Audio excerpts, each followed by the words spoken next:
بسم اللہ الرحمن الرحیم۔ السلام علیکم۔ میں آپ کا میزبان سمیع ابراہیم آج صبح کے اخبارات اور خبروں کے ساتھ حاضر خدمت۔ جو خبریں اس وقت چل رہی ہیں ان میں KPK کی صورتحال کے حوالے سے سچویشن بڑی الارمنگ ہے، اس کی میں تفصیلات آپ کو بتاتا ہوں۔ وزیر اعلیٰ KPK علی امین گنڈاپور کی جو کل افغان کونسل جنرل سے ملاقات ہے، اس پر بھی جو حکومتی صحافی ہیں یا حکومت کے جو عہدیدار ہیں اس پر بڑی کڑی تنقید کر رہے ہیں۔ خواجہ آصف نے کہا کہ یہ فیڈریشن پر ایک حملہ ہے۔ جو خبریں چلی آ رہی ہیں مختلف اضلاع سے، جہاں پر پولیس نے دھرنا دے دیا ہے، پولیس نے ہڑتال کر دی ہے، اب بنوں بھی اس میں شامل ہوتا جا رہا ہے، اور اس کے علاوہ باجوڑ میں بھی یہی صورتحال ہے، لکی مروت میں بھی یہی صورتحال ہے، اور مطالبہ یہ کیا جا رہا ہے کہ جو سیکیورٹی فورسز ہیں وہ یہاں سے باہر چلی جائیں، اور پولیس جو ہے وہ پکڑ کر کسی بھی شخص کو جو دہشت گردی میں ملوث ہے، وہ کسی نامعلوم جو افراد ہیں یا جو مختلف ایجنسیاں ہیں ان کے اس کو حوالے نہیں کیا جائے گا، کیونکہ پولیس کے مطابق بہت سارے لوگ جن کو پولیس نے گرفتار کیا ان کو ایجنسیز نے چھوڑ دیا ہے، اور اس بات پر بڑے سخت جو ہیں وہاں پر تحفظات ہیں۔ اچھا، دوسری جانب جو سچویشن ہے اس میں گورنر راج کی باتیں کی جا رہی ہیں، مختلف چینل سے یہ بتایا گیا کہ، اور وہ خبریں چھپی ہیں کہ وزیر اعظم کا گورنر KPK سے رابطہ، اور گورنر KPK نے کہا ہے کہ صورتحال بہت خراب ہے لا اینڈ آرڈر کی، اور یہاں پر کسی کی عزت محفوظ نہیں ہے، جان و مال محفوظ نہیں ہے، اور جو وزیر اعلیٰ ہیں جو وہ کام کر رہے ہیں وہ فیڈریشن پر حملہ ہے۔ تو بتایا یہ جا رہا ہے کہ شاید کوئی جو گورنر راج نافذ کرنے کی تجاویز پر بھی غور کیا جا رہا ہے، لیکن سلمان اکرم راجہ اور PTI کے دوسرے لوگوں نے اس کو بہت خطرناک کھیل قرار دیا ہے، اور کہا کہ اگر اس طرح سے ہوا تو صورتحال بہت زیادہ ایگریویٹ کر جائے گی۔ کچھ مبصرین جو ہیں وہ یہ کہہ رہے ہیں کہ سب پہلے آئین میں جو ترمیم کے نام پر جو لیجسلیشن کرنے کی کوشش کی جا رہی ہے اس میں ججز کو بھرتی کیا جائے گا، 6 ججز مزید بھرتی کر لیے جائیں گے، اور پھر اس کے بعد جو KPK میں گورنر راج قیام کی بات ہو رہی ہے، یہ معاملہ عدالتوں میں جائے گا، تو وہاں پر پھر ججز اپنے ہونے چاہیے، اور اکثریت ایسے ججز کی کہ جو یہ فیصلہ کرے کہ جناب بالکل جو گورنر راج ہے وہ ٹھیک لگا ہے۔ اچھا، اسی حوالے سے مولانا فضل الرحمان کی جو تازہ ترین سیاسی ان کا جو سٹینڈ ہے، اس میں انہوں نے جو مدت ملازمت میں اضافہ ہے 65 سے 68 سال، اس تجویز کو انہوں نے رد کر دیا ہے، ایکسٹینشن کو بھی انہوں نے رد کر دیا ہے، چاہے وہ آرمی چیف کی ہے، چاہے وہ ان کی چیف جسٹس کی ہے، اور انہوں نے یہ کہا کہ اگر ایکسٹینشن شروع اس طرح سے آپ دیتے رہے کرتے رہے تو پھر تو پارلیمان بھی یہ کہہ سکتی ہے کہ آپ ایکسٹینشن دے دیں۔ لیکن ایک بات انہوں نے کہی کہ جو چیف جسٹس ہے اس کو سینیارٹی کی بنیاد پر ہونا جو ہے وہ کوئی ایسی چیز ہے جس پر غور کیا جا سکتا ہے، کیونکہ اگر کوئی شخص بیمار ہو، فالج زدہ ہو، تو اس کو آپ کیسے بنا سکتے ہیں چیف جسٹس یا chief of army staff?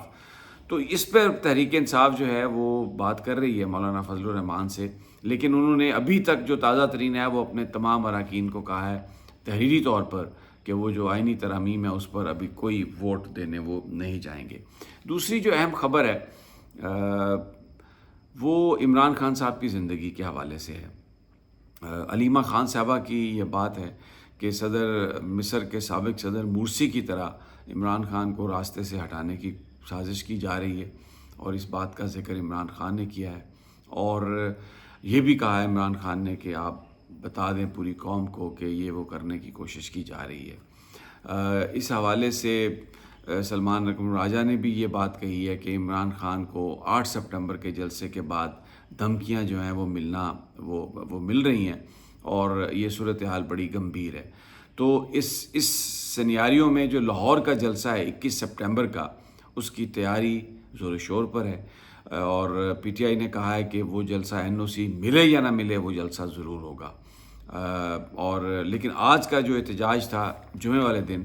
PTI نے اس احتجاج کو مؤخر کر دیا، اور جلسے پر انہوں نے فوکس کرنے کی بات کی ہے۔ اب جو قومی اسمبلی کے اندر جس طرح لوگ گھسے اور انہوں نے ماسک پہنے ہوئے تھے، ایم این ایز کو انہوں نے گھسیٹا، وہاں پر جو ایم این ایز اغوا ہوئے تھے ان کے پروڈکشن آرڈرز ہوئے تھے، تو کل اسمبلی میں آ کر انہوں نے ساری روایات سنائی۔ وہ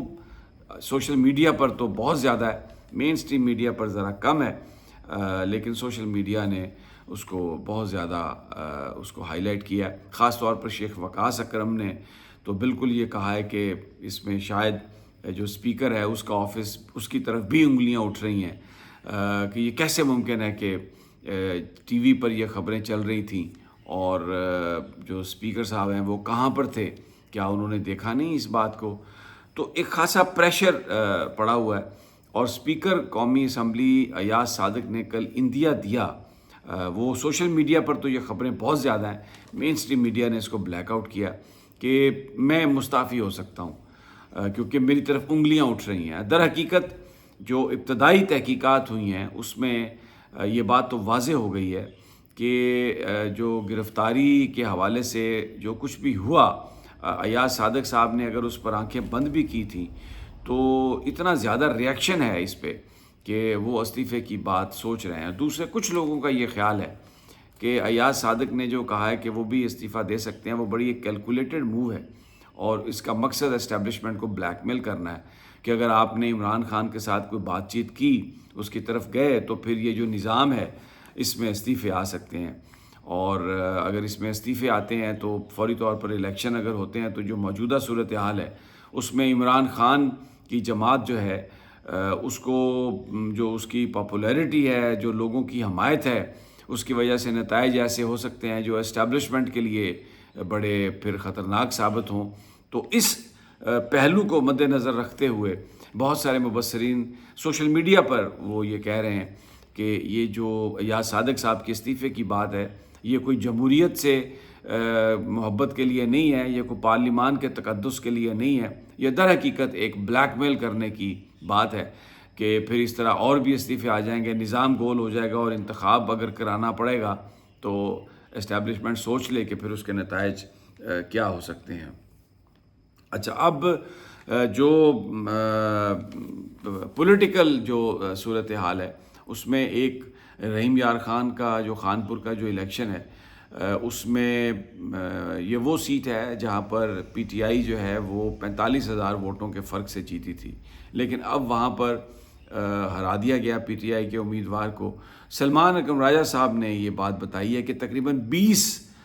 پولنگ سٹیشنز ایسے تھے جہاں پر پی ٹی آئی کے پولنگ ایجنٹس کو اغوا کیا گیا اور وہاں پر نتائج میں تبدیلی کر کے تو وہ سیٹ جو 6 مہینے پہلے پی ٹی آئی نے ہزاروں ووٹوں کی اکثریت سے جیتی تھی، اب وہ ہزاروں ووٹوں کی اکثریت سے نون لیگ کو دلوا دی گئی ہے، اور اس میں الیکشن کمیشن نے پھر وہی کردار ادا کیا جو 8 فروری کو انہوں نے کردار ادا کیا تھا۔ تو ویری انٹرسٹنگ سینیریو۔ مین اسٹریم میڈیا آج بھی ہمیں کچھ شائع لگ رہا ہے چیزوں سے، اور جو ہے سوشل میڈیا، ٹویٹر، یوٹیوب اور فیس بک، اس پر بہت زیادہ جو لوگوں کی آراء ہیں وہ بہت تیزی سے بتا رہی ہیں کہ جو سچویشن ہے پاکستان کی وہ بہتر نہیں ہے، جبکہ مین اسٹریم میڈیا پر آئی ایم ایف کی خبریں چلا کے اور دوسری خبریں چلا کے یہ تاثر دینے کی کوشش کی جا رہی ہے کہ صورتحال قابو میں ہے۔ اجازت دیجیے اگلی ویڈیو تک، اللہ نے کے